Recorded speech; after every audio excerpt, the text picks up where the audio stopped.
Hello friends, how are you? Welcome to our YouTube channel Dhyan Commerce, the key of success. Please like, subscribe, share and press bell icon for notifications. Thank you. जय माता जी all dear students, welcome to online lecture of Dhyan commerce group tuition BCom semester 6 के अंदर बच्चों online lecture में आपका स्वागत है। मैनेजमेंट अकाउंटिंग 2 सब्जेक्ट के अंदर बच्चों अब लास्ट टॉपिक जो बाकी रहा है उसे हम ऑनलाइन स्टडी करेंगे, जिसका नाम है टाइम वैल्यू ऑफ मनी, समय के साथ पैसों का मूल्य। हम सबको पता है बच्चों टाइम वेरी इंपॉर्टेंट है और साथ में पैसे भी इंपॉर्टेंट है। दोनों का कैलकुलेशन कैसे होता है उससे जुड़ा हुआ एक प्यारा छोटा टॉपिक हम देखने जा रहे हैं। Time value of money topic के अंदर बच्चों सबसे पहले हम लोग टाइम वैल्यू ऑफ मनी का कॉन्सेप्ट समझेंगे, उसका पूरा मीनिंग समझने की कोशिश करेंगे। The time value of money is one of the basic concept of finance account. ये फाइनेंस का या फाइनेंस अकाउंट का बेसिक कॉन्सेप्ट है बच्चों, ऐसा कह सकते हैं। We know that if we deposit money in a bank then we will receive fix interest on investment of money. अगर हम बच्चों बैंक में पैसे डिपॉजिट करते हैं तो हमें पता है उसके ऊपर फिक्स ब्याज रिसीव होता है, but at present time amount of interest is less in comparison with inflation rate of money in market. और हमें यह भी पता है बच्चों जो ब्याज का रेट है उसके कंपैरिजन में इन्फ्लेशन प्राइस राइज बहुत ज़्यादा हाई है। So from time value of money concept it is clear that money we receive today is more valuable than money received in the future with interest। यानी time value concept के ऊपर से पता चल रहा है बच्चों इन्फ्लेशन के कारण जो पैसे हमें भविष्य में मिलने वाले हो ब्याज के साथ उसकी कंपैरिजन में जो प्रेजेंट में हमें पैसे रिसीव हो रहा है वो ज़्यादा यूजफुल है। यानी टाइम वैल्यू कॉन्सेप्ट फ्यूचर और प्रेजेंट का कैलकुलेशन हमें समझाने जा रहा है। अब इन्वर्टेड कोड में बच्चों उसका मीनिंग समझेंगे। The term time value of money can be defined as the value derived from the use of money over time as a result of investment and reinvestment।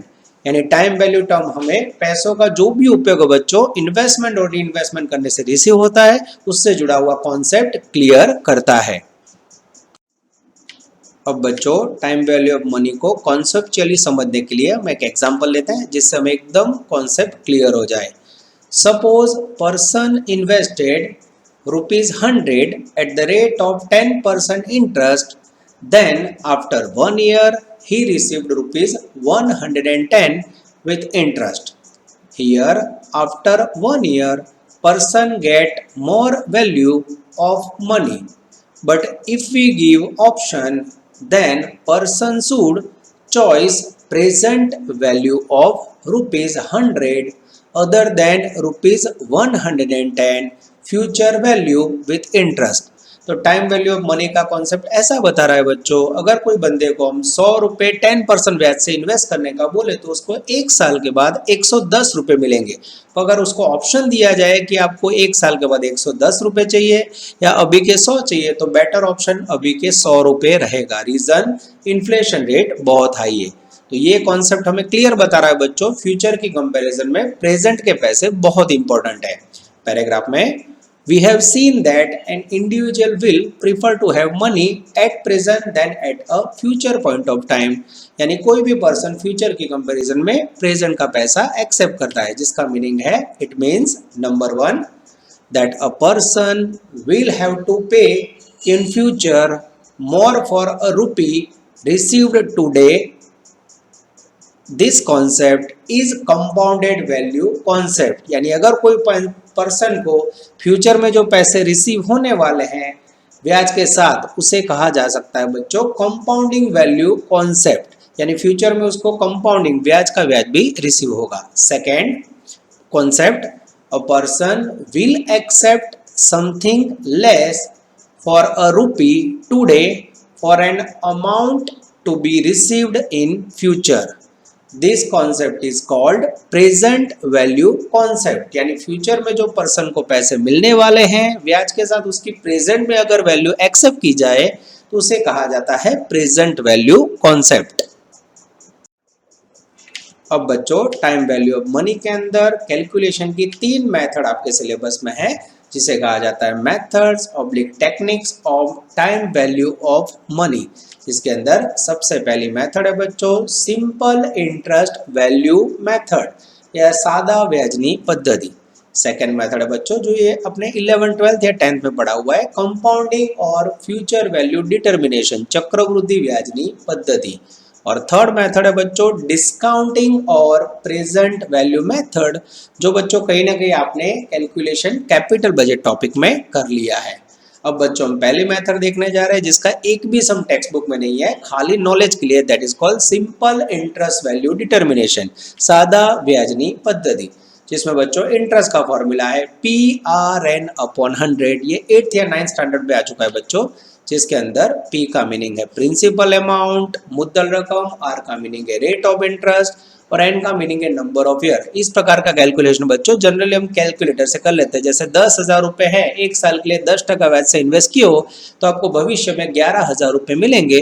वो आप फॉर्मूला PRN अपॉन 100 से या calculator से भी गिन सकते हो। इसलिए बच्चों ये मेथड का उपयोग टेक्स्ट बुक के अंदर जरा भी नहीं है। अब बच्चों हम लेने जा रहे हैं time value of money concept की सेकंड सबसे इंपॉर्टेंट मेथड, जिसके सारे एग्जांपल पूरे चैप्टर में छा जाते हैं, दैट इज कॉल्ड कंपाउंडिंग और फ्यूचर वैल्यू डिटर्मिनेशन चक्रवृद्धि ब्याजनी पद्धति। जिसमें पहला फॉर्मूला है बच्चों, पहली मेथड है a future value of single amount. भविष्य में आपको कोई एक सिंगल अमाउंट का वैल्यू फ्यूचर का फाइंड करना हो बच्चों, तो जिसके फॉर्मूला है an equal to P bracket में 1 plus R upon 100 raise to n। अब इसमें हर एक वर्ड का मीनिंग समझेंगे बच्चों। ए का मीनिंग है फ्यूचर वैल्यू, ये भविष्य में आपको ढूंढनी है। पी का मीनिंग है अमाउंट इन्वेस्टेड टुडे या प्रेजेंट इन्वेस्टमेंट। आर का मीनिंग है rate of interest per year और एन का मीनिंग है number of year for which compounding is done. ये पूरा फॉर्मूला बच्चों टेक्स्ट बुक के 99% समय यूज होगा, तो आपको याद रखना है single amount for future value is the formula for A equal to P. तो ये फॉर्मूला आपको खास याद रखना है बच्चों, पूरा चैप्टर इसके ऊपर आधारित है। कंपाउंडिंग इंटरेस्ट के फॉर्मूला के अंदर बच्चों सेकेंड फॉर्मूला है if compounding is done half yearly और क्वार्टरली, यानी अगर आपको ब्याज 6 महीने का या हर 3 महीने का क्वार्टरली दिया हो तो in this condition single amount के फॉर्मूला में थोड़ा चेंज होगा। ए इक्वल टू पी ब्रैकेट में 1 प्लस आर अपॉन 100 इंटू के और ऊपर एन इंटू के। तो यहाँ नया वर्ड आ चुका है बच्चों के का मीनिंग है टाइम फैक्टर और इंटरेस्ट फैक्टर, जिसमें जैसे आपको बच्चों हर 6 महीने ब्याज पेड करना हो तो 12 महीने को 6 महीने से डिवाइड करोगे तो टाइम फैक्टर आएगा 2। अगर हर 3 महीने पे ब्याज पेड करते हो आप बच्चों तो 12 को आप 3 महीनों से डिवाइड करोगे तो टाइम फैक्टर आएगा 4। यानी आप साल में जितनी बार पेमेंट करते हो उसे के फैक्टर के नाम से पहचानना है। यानी अगर हाफ ईयरली और क्वार्टरली हो तो आपको के साइन फॉर्मूला में ऐड करनी है। After that when rate of interest is changed for every year, suppose बच्चों हर साल पहले साल 10%, दूसरे साल 12%, इस प्रकार का ब्याज का रेट चेंज हो तो आपको सेम फॉर्मूला सिंगल अमाउंट में लेना है। A equal to P bracket में 1 प्लस R1 अपॉन 100 एंड 1। उसके बाद बच्चों A2 करके लेना है 1 प्लस R2 अपॉन 100 एंड 2। यानी हर साल बच्चों ब्याज का फॉर्मूला या ब्याज का रेट अलग होगा, ऐसा आप कह सकते हैं। अब बच्चों time value of money topic के अंदर कंपाउंडिंग इंटरेस्ट में हम सेकंड फॉर्मूला देखने जा रहे हैं फ्यूचर वैल्यू ऑफ एन्युटी। तुरंत आपके माइंड में होगा एन्युटी का मीनिंग क्या होता है। सिंपल लाइन में बोलना हो तो एक से ज्यादा साल की वैल्यू है, एक से ज्यादा समय का अमाउंट। जैसे पैराग्राफ में समझते हैं an annuity is a series of periodic cash flow payment और receipt of an equal amounts the equal instalment of loan from housing finance companies are common example of an annuity. यानी ऐसा कह सकते हो बच्चों के सपोज आपने housing के लिए 10 लाख रुपए की लोन ली हो तो नेक्स्ट 15 साल के लिए हर साल हफ्ता कितना होगा तो उसे एन्युटी कहा जाता है। पहला फॉर्मूला था बच्चों उसमें सिंगल अमाउंट 1 साल की फाइंड करनी थी, इसमें आपको 1 से ज्यादा साल की अमाउंट फाइंड करनी है जिसे बोला जाता है एन्युटी।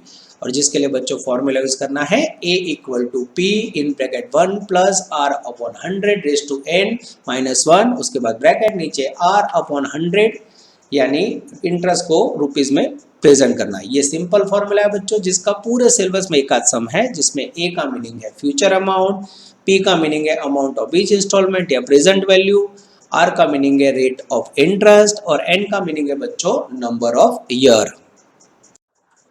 आफ्टर दैट अब बच्चों हम टाइम वैल्यू ऑफ मनी में लास्ट मेथड देखने जा रहे हैं, जिसका बहुत कम यूज है, जिसे बोला जाता है डिस्काउंटिंग टेक्निक्स या डिस्काउंटिंग मेथड, जिसका यूज बच्चों कैपिटल बजट में भी आप डिस्काउंट रेट में कर चुके हो। पैराग्राफ में with the compounding technique the amount of present cash can be converted into an amount of cash equivalent in future। यार कंपाउंडिंग के अंदर बच्चों आप प्रेजेंट वैल्यू को फ्यूचर में कन्वर्ट करते हो, but in discounting the amount of future cash flow are translated into present value। यानी डिस्काउंटिंग मेथड में जो फ्यूचर में पैसे मिलने वाले हो बच्चों, उसकी आप प्रेजेंट वैल्यू कैलकुलेट कर सकते हो। The present value of a future cash flow is the amount of current cash that is of equivalent value to the decision maker. यानी बच्चों पूरी मेथड के अंदर हमें फ्यूचर की वैल्यू को प्रेजेंट के अंदर कन्वर्ट करना है। Now we are taking formula of discounting method, जिसके अंदर बच्चों फर्स्ट फॉर्मूला है present value of single amount, जो बच्चों सेम कंपाउंडिंग में यूज किया था वही फॉर्मूला है A equal to P bracket में 1 plus R upon 100 raise to N. यानी सिंगल अमाउंट के लिए हमें सेम फॉर्मूला यूज करना है, जिसमें अगर पी ढूंढना हो तो पी इक्वल टू फॉर्मूला बनेगा A upon 1 plus R upon 100 raise to N. यानी ये फॉर्मूला में बच्चों कुछ भी नया नहीं है कंपाउंडिंग के अंदर, और पूरे चैप्टर में जो छाने वाला है ये सिंगल अमाउंट का फॉर्मूला है। सेकंड है बच्चों present value of an annuity. तुरंत हमारे माइंड में होगा एन्युटी यानी कंपाउंडिंग में आया था सेम। यस बच्चों, एक साल से ज्यादा समय का अगर आपको आंसर फाइंड करना हो तो that is called annuity. Paragraph में an annuity is a series of equal constant cash flow for a specified number of year। या स्पेशल नंबर्स के लिए बच्चों 5, 7, 10 साल के लिए आपको स्पेसिफाइड वैल्यू फाइंड करनी हो तो उसे कहा जाता है एन्युटी, जिसका फॉर्मूला है P equal to A into PVIFA dot RN, जिसमें आप टेबल A4 का यूज करके अमाउंट ढूंढ सकते हो बच्चों। अब A4 टेबल क्या है वो प्रैक्टिकली एग्जाम्पल के अंदर आएगा तब हम देखेंगे। अब बच्चों इसके अंदर ए का मीनिंग है amount of investment received in future, short में आप फ्यूचर वैल्यू कर सकते हो, या फिर इंस्टॉलमेंट पेड और रिसीव्ड इन फ्यूचर, यानी ए का मीनिंग फ्यूचर वैल्यू है। पी का मीनिंग है बच्चों प्रेजेंट वैल्यू और इन्वेस्टमेंट इन प्रेजेंट। अब बच्चों हमें देखना है PVIFA वर्ड का मीनिंग, जो नेक्स्ट में कंटिन्यू करने जा रहे हैं। अब बच्चों PVIFA का मीनिंग है present value interest factor for an annuity. अब ये वैल्यू कैसे रिसीव होती है बच्चों, तो वो टेक्स्ट बुक में एक टेबल है उसमें से रिसीव होगी, या PVIFA ढूंढने के लिए आपको एक फॉर्मूला है बच्चों, जो फॉर्मूला में बताने जा रहा हूँ, जो मैथमेटिक्स के अंदर हमने लिया हुआ है। PVIFA dot R dot N equal to 1 plus R bracket में ऊपर raise to N minus 1 upon R bracket में 1 plus R raise to N. ये स्पेशल फॉर्मूला यूज करके बच्चों आप PVIFA वर्ड की वैल्यू ढूंढ सकते हो। उसके बाद है बच्चों थर्ड फॉर्मूला या थर्ड मेथड, जिसका उपयोग पूरे सिलेबस में एक ही समय जिसे बोला जाता है present value of perpetuity. Actually perpetuity थोड़ा हैवी वर्ड है बच्चों, बराबर ध्यान से देखना, गुजराती में उसे बोला जाता है कायमी वर्तमान मूल्य। Perpetuity is an annuity of infinite duration, that is it's seen not of a fixed period but is received forever, which is not a defined period। यानी भविष्य में अनंत काल तक बच्चों, सालों साल, जिसका कोई अंत ही ना हो, सालों साल तक जो वैल्यू मिलने वाली हो उसे परपेचुइटी कहा जाता है। गुजराती में कायमी वर्तमान मूल्य, अनंत समय तक बच्चों, जिसकी कोई लिमिट नहीं है, जिसका फॉर्मूला है P equal to A upon R divide by 100, जिसमें ए का मीनिंग है बच्चों एनुअल रेंट या फ्यूचर वैल्यू, पी का मीनिंग है प्रेजेंट वैल्यू ऑफ इन्फिनाइट यानी अनंत समय तक मिलने वाली वैल्यू, और आर का मीनिंग है बच्चों रेट ऑफ इंटरेस्ट। यहाँ बच्चों टाइम ऑफ वैल्यू मनी के सारे फॉर्मूलाज पूरे हुए। कई फॉर्मूलाज तो ऐसे बच्चों जो आपको समझ नहीं आए उनके ऊपर जरा भी टेंशन नहीं लेना है। प्रैक्टिकली बच्चों एग्जाम्पल में खाली कंपाउंडिंग वैल्यू यूज होने वाला है, जैसे बच्चों सम्स के अंदर यूज करोगे आपको आइडिया आ जाएगा। और ये जितने फॉर्मूलाज और थियरी है वो मटेरियल कॉपी के अंदर भी मैंने दिया हुआ है। इसके बाद बच्चों हम स्टार्ट करने जा रहे हैं first example of time value of money. जय माता जी all dear students, welcome to online lecture of Dhyan commerce group tuition. आगे बच्चों अपने पावर पॉइंट प्रेजेंटेशन के अंदर टाइम वैल्यू मनी टॉपिक की सारी थियरी देखी। शॉर्ट में इसका कॉन्सेप्ट समझना हो बच्चों, तो हमें पता है समय के साथ पैसों का मूल्य बदलता है। अगर आपके पास 1000 रुपए, उसको आप 10% ब्याज से 1 साल के लिए रखो तो आपको 1 साल के बाद 1100 मिलेंगे, 2 साल के बाद 1200। यानी हमें पता है कि फ्यूचर में पैसों की वैल्यू बढ़ती है, पर बच्चों इन्फ्लेशन का रेट इतना हाई है जिसके कारण जो फ्यूचर वैल्यू है उसके सामने प्रेजेंट वैल्यू बढ़ जाती है। तो पूरे टॉपिक के अंदर बच्चों 8, 9, 10 में जो आपने फॉर्मूला यूज किया, जैसा एक सिंपल फॉर्मूला वर्क करके आपको फ्यूचर वैल्यू और प्रेजेंट वैल्यू फाइंड करनी है, जिसके लिए 3 मेथड आपके सिलेबस में है। सबसे पहली मेथड है सिंपल इंटरेस्ट मेथड, जिसका फॉर्मूला PR/100 8th स्टैंडर्ड में आपने देखा होगा, जिसका कोई उपयोग नहीं है। सेकंड है कंपाउंडिंग इंटरेस्ट, चक्रवृद्धि ब्याजनी पद्धति, और थर्ड है बच्चों डिस्काउंटिंग मेथड, जो आपने कैपिटल बजट में पढ़ी थी उसके जैसी है। तो सबसे पहले पूरा चैप्टर, इसमें 99% क्वेश्चन यूज होते हैं, वो मेथड का नाम है बच्चों कंपाउंडिंग मेथड। नजर बोर्ड पे कंपाउंडिंग मेथड के अंदर बच्चों सबसे पहले future value of single amount, बस ये पूरा सिलेबस बच्चों फॉर्मूला का आजू बाजू घूमता है, जिसका फॉर्मूला है A = P ब्रैकेट में 1 + R/100 A का मीनिंग है फ्यूचर वैल्यू, भावी मूल्य। P का मीनिंग है बच्चों प्रेजेंट वैल्यू या प्रेजेंट इन्वेस्टमेंट। R का मीनिंग है बच्चों रेट ऑफ इंटरेस्ट, और N का मीनिंग है नंबर ऑफ ईयर। चलो बच्चों अब सम स्टार्ट करें। ये एक ही फॉर्मूला मेरा टारगेट है, जब तक अपनी बॉडी में ये नहीं उतरता बच्चों मुझे कोई और सम लेना नहीं है। चलो मैं रीडिंग करने जा रहा हूं टेक्स्ट बुक के अंदर सम नंबर 4, चौथे सम से हम शुरुआत करने जा रहे हैं। ब्रैकेट में इलस्ट्रेशन 9 में page number 171। Text book foolscap book calculator के साथ ज्वाइंट हो जाओ। टेक्स्ट बुक खुली रख दो बच्चों, छोटे छोटे समय 2-2 मिनट में पूरे हो जाएंगे, ठीक है। चलो रीडिंग कर रहा हूं चौथा sum. Find out the amount that 10,000 will become after 20 year at compounding interest at 5%। 10,000 रुपए आपके पास है, आप इन्वेस्ट करना चाहते हो, जिसमें 20 साल टोटल लाइफ है बच्चों, 20 साल के लिए आपको इन्वेस्ट करना है। अब 20 साल के लिए इन्वेस्ट करने के बाद कंपाउंडिंग ब्याज का रेट है बच्चों 5%। तो आपको भविष्य में कितने पैसे मिलेंगे, यानी 20 साल के बाद की मुझे सिंगल अमाउंट फ्यूचर वैल्यू को फाइंड करनी है। Future value of single amount का ये है फॉर्मूला। A = फ्यूचर वैल्यू, ये मुझे ढूंढना है। P = प्रेजेंट इन्वेस्टमेंट, लगभग 10,000 है। R = ब्याज का रेट, वो लगभग 5% है। અને N = number of year, 20 year, 20 year, ठीक है। चलो उसके बाद बच्चों का रीडिंग स्टार्ट करूं। अब फॉर्मूला के अंदर जो वैल्यू मैं डाल दूं, A = P की जगह पे 10,000, 1 प्लस ब्याज का रेट 5%, नीचे 100 आएगा और ईयर 20। A = 10,000, ये 5/100 करोगे तो 0.5 जाएगा, 1 में ऐड कर दो 1.05 20। A = 10,000 ब्रैकेट में 1.5 का 20 वैल्यू कैसे निकालोगे बच्चों, कैलसी जाता है तो देखो कैलसी वाली टेक्निक स्टैट्स में ध्यान से सिखाया होगा। 1.05 इनटू, अब मुझे 20 साल की वैल्यू से इक्वल टू करते जाना है। जैसे इक्वल टू करोगे बच्चों, यहाँ एक बार टाइप किया, इसके 21 नंबर के सामने आ रहा है 2.6532, 2.6532 लिख दूं, यस 2.6532 मल्टीप्लाई करोगे बच्चों तो एक आंसर आएगा 26,532। अगर आप ये 2 निकाल देते हो बच्चों तो टेक्स्ट बुक की तरह आंसर आएगा 26,530। यानी 20 साल के लिए मैं 10,000 रुपए इन्वेस्ट करूं तो मुझे मिलेंगे 26,530। सम नंबर 4 ये हो गया बच्चों 2-2, 3-3 मार्क का आपका पहला सम। चलो अब सम को आगे बढ़ाते हैं बच्चों। इसके बाद लेने जा रहे हैं हम लोग सम नंबर 3। ब्रैकेट में आएगा बच्चों इलस्ट्रेशन 8 અને पेज नंबर है 171। चलो रीडिंग स्टार्ट करो बच्चों। What sum of money invested at 4% per annum, यानी इन्वेस्टमेंट यानी P प्रेजेंट वैल्यू ढूंढनी है।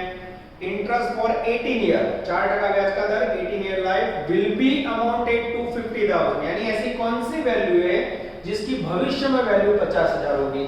तो सिंगल अमाउंट का formula same, A = P bracket में 1 + R/100 raise to n। A का मीनिंग है फ्यूचर वैल्यू, और फ्यूचर वैल्यू मुझे दिख रही है सब में 50,000।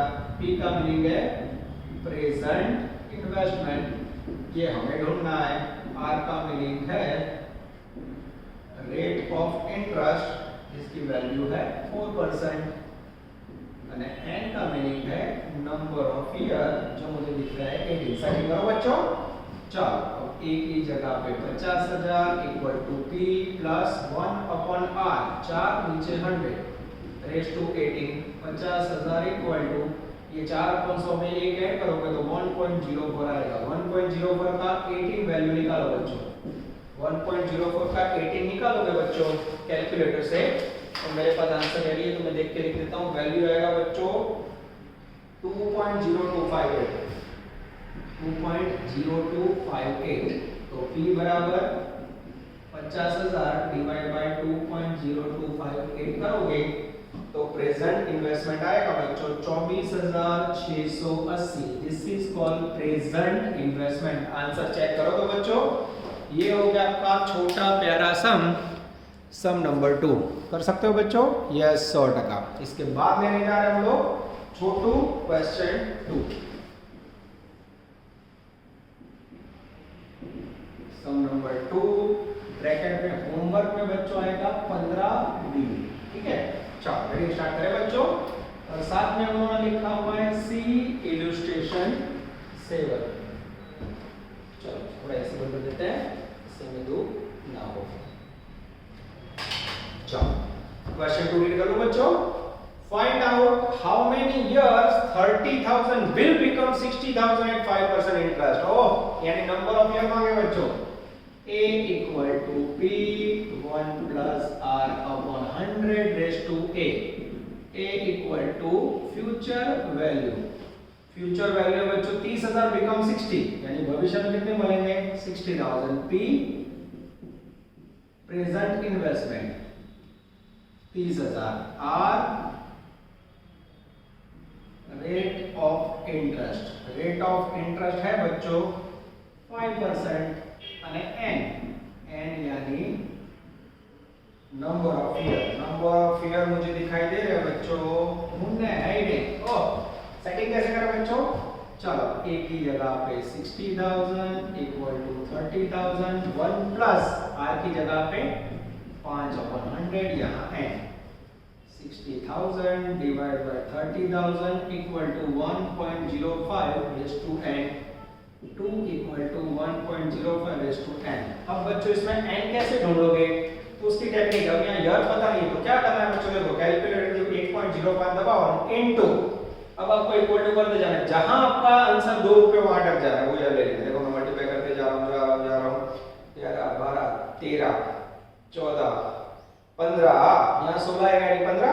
एक बार मल्टीप्लाई किया उसका आंसर देखो 2.078 15 ईयर पे आ रहा है। तो यहाँ n इक्वल टू क्या लेंगे बच्चों 15 ईयर। आंसर चेक करो तो, मैं चेक करूं बच्चों, आंसर 15 ईयर आ जाता है बच्चों। चलो अब बच्चों यूनिवर्सिटी के इतिहास में सबसे ज्यादा पूछा गया सम हम लेने जा रहे हैं, और वो है सम नंबर 1। टिक कर दो आईएमपी में, 101% एग्जाम में चांस। चलो जवाब लेने जा रहे हैं हम लोग छोटू question number 1।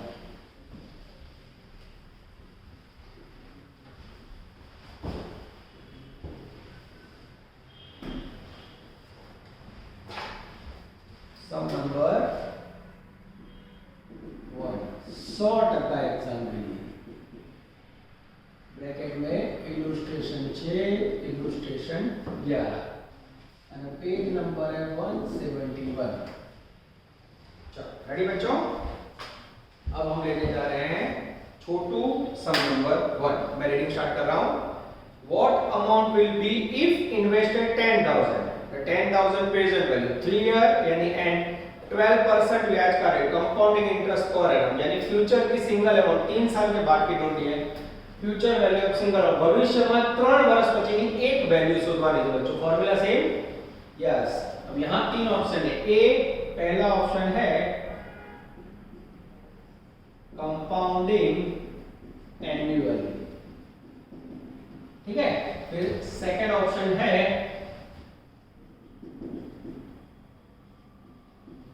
Compounding semi annually.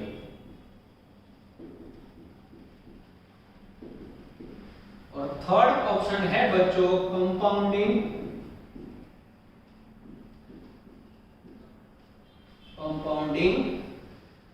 Quarterly. ठीक है, चलो रेडी। मैं रीडिंग स्टार्ट कर रहा हूं बच्चों, ध्यान अंदर। सबसे पहले a equal to p bracket में 1 plus r upon 100 raise to a। a यानी फ्यूचर वैल्यू ढूंढनी है, p यानी प्रेजेंट इन्वेस्टमेंट 10,000, r यानी रेट ऑफ इंटरेस्ट 12%, n यानी नंबर ऑफ ईयर 3। एकदम simple. a equal to 10,000 bracket में 1 प्लस ब्याज का rate 12 upon 100 raise to 3। a equal to 10,000, 1.12 उसका 3। अब 1.12 का 3 निकालो तो बच्चों कैलकुलेटर से। जैसे निकालोगे आप 1.12 का 3, वैल्यू आएगी 1.405 और मल्टीप्लाई करोगे तो आंसर आएगा 14,050। ये हो गई 3 साल के बाद की फ्यूचर वैल्यू। यानी ये आंसर ऐसा बता रहा है बच्चों, अगर हम 10,000 रुपए 3 साल के लिए 12% ब्याज से इन्वेस्ट करें तो हमें भविष्य में 14,050 रुपए मिलेंगे। आंसर चेक करूं, एकदम सही है बच्चों। चलो इसके बाद कंपाउंडिंग सेमी एनुअल हो बच्चों, इसका मीनिंग हर 6 महीने। तो फार्मूला में थोड़ा change, a equal to p bracket में 1 plus r upon 100 dot k and dot k। तो नया वर्ड कौन सा है बच्चों? k। k का मीनिंग क्या है? k का मीनिंग है टाइम फैक्टर, यानी साल में कितनी बार आपको ब्याज का पेमेंट करना है। अब साल में महीने कितने होते हैं? 12 महीने। हर 6 महीने ब्याज पेमेंट करो तो कितनी बार करना पड़ेगा? 2 टाइम्स। એટલે જ્યારે બચ્ચો વ્યાજ સેમી એન્યુઅલી ક્વાર્ટરલી હોય તો કે સાઈન એડ કરવાનો, क्योंकि सर सीधा 6% ब्याज ले तो मार्क कटिंग, हमें मार्क कट ऐसा कोई काम नहीं करना है बच्चों। चलो तो फार्मूला के अंदर a इक्वल टू p की जगह पे सेम वैल्यू बाजू में लिखी हुई है 10,000, 1 प्लस ब्याज का रेट 12, नीचे 100 into 2 और यहाँ 3 year into 2। a equal to 10,000 1 plus 12 upon 200 और यहाँ 6। a इक्वल टू 10,000, 12 अपॉन 6 करोगे तो 1.06 आएगा और उसकी 6 वैल्यू। अब बच्चों कैलकुलेटर से आप 1.06 का, ये देखो 1.06 लिया मैंने, 1.06 इनटू करके 6 वैल्यू वाली वैल्यू ढूंढो। ठीक है, 1.4185 1.4815 आ रहा है। यस 1.4815 है तो 1.419 ले लूं। यस 1.419, 8 है तो 9 ले लें, मल्टीप्लाई करो a इक्वल टू आएगा 14,190। अब बच्चों कोई बच्चा अगर 1.4185 लेता है तो उसका आंसर आएगा 14,185, 5 रुपए का फर्क आएगा। तो ये बच्चों पॉइंट किया है, नियम तो 4 अंक का है पर बुक में आंसर है, यूनिवर्सिटी एग्जाम में कहां आंसर होगा, तो आप 4 अंक लोगे तो चलेगा। अब तीसरा कॉन्सेप्ट है बच्चों कंपाउंडिंग क्वार्टरली। क्वार्टरली क्या होता है? दर 3 महीने, 3 महीने अगर ब्याज का पेमेंट हो तो a equal to p1 plus r upon 100 dot k into n dot k। फिर से यहाँ k इक्वल टू क्या होगा? 12 महीने और हर 3 महीने ब्याज का पेमेंट करोगे तो 4 टाइम्स आएगा। a इक्वल टू p की जगह पे 10,000, 1 प्लस ब्याज का रेट 12, नीचे 100 इनटू 4। यस और फिर 3 year into k 4। a equal to 10,000, 1 plus 12 upon 400 और यहाँ 12। a इक्वल टू 10,000, यहाँ हो जाएगा 1.03, उसका 12 वैल्यू। चेक करो बच्चों, या इस तरह मैं चेकिंग कर लेता हूँ कोई गड़बड़ है कि नहीं। यस एकदम सही है। अब 1.03 का 12 वैल्यू निकालो, कैलकुलेटर से निकालोगे बच्चं तो वैल्यू आएगी 10,000 1.426। चेक कर लो बच्चों कैंसिल से, ये एकदम सही है।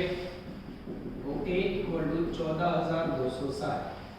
છેલ્લા 5 વર્ષનો ઇતિહાસ જો બચ્ચો તો 4 વર્ષ આ સમ પૂછે છે, टाइम वैल्यू ऑफ मनी, और वो भी कैपिटल बजट के ऑप्शन में, रेगुलर पेपर हुआ तो ठीक है। और जनरल ऑप्शन हुआ तो बच्चों आपको ये इजी पड़ेगा।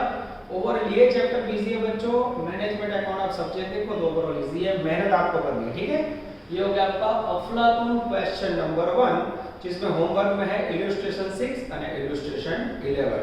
इसके बाद बच्चों लेने जा रहे हैं हम लोग हमारा तरफ से निकलने जा रहा है क्वेश्चन नंबर 13। सुपर से ऊपर क्वालिटीज हम है जिसको हम बराबर अच्छी तरह लेंगे, ठीक है। तो अब बच्चों क्वेश्चन नंबर 18 के अंदर 13 सेम टाइप का क्वेश्चन है, थोड़ा कॉन्फिडेंस गेन हो जाए इसके लिए लेते हैं। Sum number 13 Gujarat university 18 homework, page number 173/1। Ready? चलो सबसे पहले ये जो फॉर्मूला में वर्ड है वो निकाल सर, वो निकाल दो।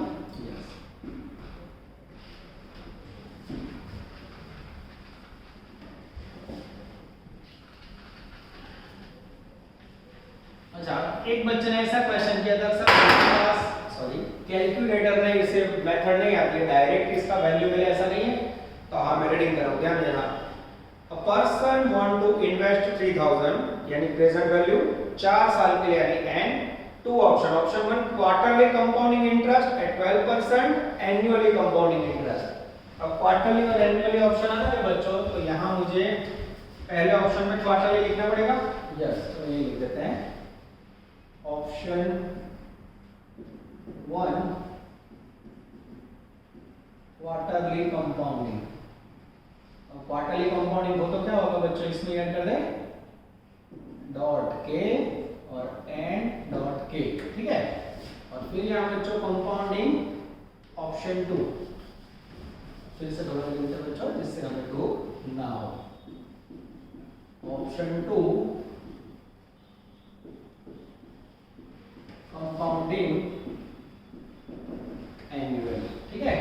चलो क्वार्टरली के अंदर के का मीनिंग क्या होगा बच्चों, तो यहाँ के का मीनिंग है 12 factor 12 month divide by 3 month यानी 4 आएगा, ठीक है। चलो मैं रीड कर रहा हूँ ऑप्शन। अ पर्सन इन्वेस्ट 3000 यानी present value 3000, rate of interest पहला ऑप्शन है उसमें 12% रेट ऑफ इंटरेस्ट है बच्चों, नंबर ऑफ ईयर 4, ठीक है। और फ्यूचर वैल्यू हमें फाइंड करनी है। A इक्वल टू P की जगह पे 3000, 1 प्लस ब्याज का रेट 12%, नीचे 100 इंटू 4 टाइम फैक्टर, ठीक है। और यहाँ ईयर भी 4 इंटू 4, A इक्वल टू 3000। अब यहाँ आएगा 1.03 और उसका 16 वैल्यू। 1.03 का 16 वैल्यू कोई बोले मुझे कैलसी से नहीं आता है, तो नीचे देखो टेबल का वैल्यू दिया है, सब में अंदर आओ, छिलनी दे रहा है। The factor value of 1 rupees at the end of 16 year is 1.605। तो इसके अंदर क्या करोगे बच्चों, a इक्वल टू सीधा इसकी जगह पे 1.605 रख दो। यस, जैसे रखोगे बच्चों सीधा आंसर मिल जाएगा 4815। कोई जैसा आपको पूछा है 100% पूछा है, कई बार लोग बच्चों डायरेक्ट आपको वैल्यू दे देते हैं। देखो ये आपके सामने ही है, क्या दे दिया है सम के अंदर जो छिल्ली वैल्यू मार दी जाती है, factor of rupees 1 at 16 year. चलो second option compounding annually, a equal to p 1 plus r upon 100 raise to n। a future value ढूंढनी है, p प्रेजेंट वैल्यू 3000, r ब्याज का रेट 13% है, n नंबर ऑफ ईयर 4, ठीक है। चलो a equal to 3000 bracket में 1 प्लस ब्याज का रेट 13 अपॉन 100 और ईयर यहाँ पर a इक्वल टू 3000, 1.13 की 4 वैल्यू निकालो। अब अगर कैलकुलेटर से ना निकालना हो तो नीचे टेबल में वैल्यू दिया है, सम मिलाकर देखो 13% की वैल्यू 1.630 और जैसे 1.630 से मल्टीप्लाई करोगे बच्चों फ्यूचर वैल्यू रिसीव होगी 4890। ये हुआ आपका पहला लेक्चर बच्चों जिसमें लगभग होमवर्क नहीं बन रहे और पूरा चैप्टर एक ही फॉर्मूला पे आधारित है। खाली एक के क्या है मानो, जब आपको सम में सेमी एनुअली और क्वार्टरली वैल्यू दिया हो तो ब्याज के लिए आपको के फैक्टर लेना है, बाकी पूरा फॉर्मूला मगअप कर लो। a equal to p 1 plus r upon 100 raise to n। इसके ऊपर पूरा चैप्टर है बच्चों। इसके बाद नेक्स्ट लेक्चर लेंगे बच्चों, उसमें भी सेम वर्क में पूरा टॉपिक इसके ऊपर लूंगा। इसके अंदर मटेरियल कॉपी के यूनिवर्सिटी सम भी हम ले लेंगे बच्चों। यहां तक रखते हैं। ऑल द बेस्ट बच्चों, जय माता जी। Please like, subscribe, share and press bell icon for notifications.